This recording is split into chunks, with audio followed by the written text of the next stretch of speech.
निशा एक होनहार छात्रा होने के साथ ही एक बहुत ही अच्छी फुटबॉल खिलाड़ी भी थी। वो बहुत आशावादी लड़की थी। वो हमेशा दूसरों की मदद किया करती थी और सबको जीवन के संघर्ष के प्रति सकारात्मक सोच रखने के लिए प्रेरित करती रहती। उसको ये गुण अपने पिताजी से मिले थे, जो हमेशा उसको सकारात्मक सोच का महत्व समझाते रहते थे। वो बचपन से ही अंतर्राष्ट्रीय फुटबॉल खिलाड़ी बनने का सपना देखा करती थी। उसका ये सपना अब पूरा भी होने की राह पर था। उसने कॉलेज के फुटबॉल का टूर्नामेंट जीता और अब उसे राष्ट्रीय स्तर पर फुटबॉल टूर्नामेंट खेलना था। निशा बहुत खुश थी। वो बहुत मेहनत से राष्ट्रीय स्तर पर फुटबॉल टूर्नामेंट की तैयारी कर रही थी। माता पिता की दुलारी होने के साथ साथ निशा अपने दोस्तों और अध्यापिकाओं की भी चहेती थी। हर कोई उससे बहुत प्यार करता और उसके सफल होने की कामना करता था। एक दिन निशा अपनी सहेलियों के साथ कॉलेज से वापस घर लौट रही थी। रास्ते में उसने देखा सड़क पर एक छोटा बच्चा अकेला खड़ा रो रहा है और सामने से एक गाड़ी बहुत तेजी से आ रही है। वह जोर से चिल्लाई और बच्चे को बचाने के लिए उसकी ओर दौड़ी। उसने बच्चे को जोर से पीछे की ओर धक्का दिया, पर बच्चे को बचाने के चक्कर में खुद गाड़ी के नीचे आ गई।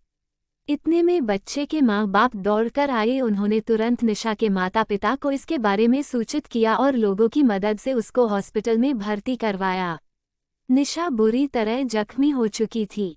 डॉक्टर ने तुरंत उसके ऑपरेशन की सलाह दी।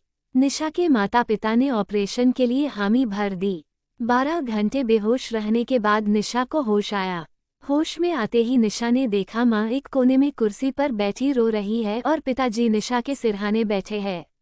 उठने का प्रयास करते हुए निशा बोली, रो मत माँ, मैं ठीक हूँ। पर जैसे ही निशा ने उठने की कोशिश की, उसके सर पर आसमान टूट पड़ा। वह जोर से चीख पड़ी। उसका एक पैर काट दिया गया था। निशा को पल भर में ही सब कुछ वीरान लगने लगा। उसके आंखों से आंसू की लंबी लंबी आंसू की धाराएं बहने लगी।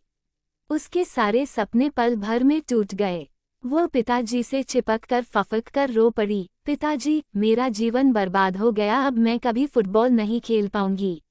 पिताजी ने निशा के सर पर प्यार से हाथ फेरते हुए कहा, बेटा, निराश मत हो, जीवन अनमोल है, तुम जीवित हो, ये भी ऊपर वाले की ही कृपा है।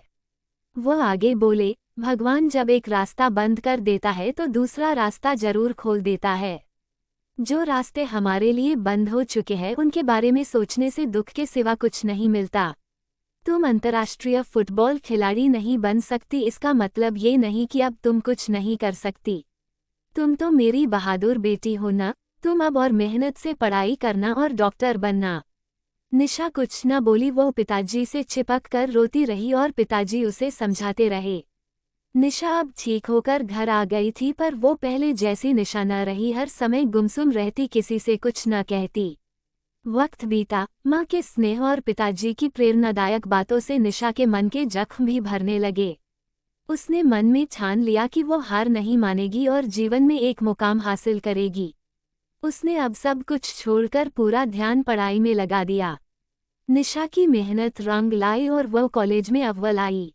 उसका मनोबल अब बहुत मजबूत हो गया था। उसने मेडिकल के प्रवेश परीक्षा उत्तीर्ण की और कुछ वर्षों में वह डॉक्टर बन गई। उसके माता पिता उसकी इस सफलता से बहुत खुश थे। उन्हें अपनी लड़की पर गर्व था। परंतु अब भी निशा का फुटबॉल के प्रति प्रेम कम नहीं हुआ था। उसने अपनी डॉक्टरी की कमाई से फुटबॉल खिलाड़ियों के लिए एक स्टेडियम खोला, जहां फुटबॉल खिलाड़ियों को मुफ्त शिक्षा दी जाती। निशा नए फुटबॉल खिलाड़ियों को फुटबॉल खेलने की बारीकियां बताती और उन्हें खेलता देख बहुत खुश होती। वो अब सभी के लिए एक प्रेरणा बन गई थी, जो कि उसकी जीवन के प्रति सकारात्मक सोच से ही संभव हो पाया था।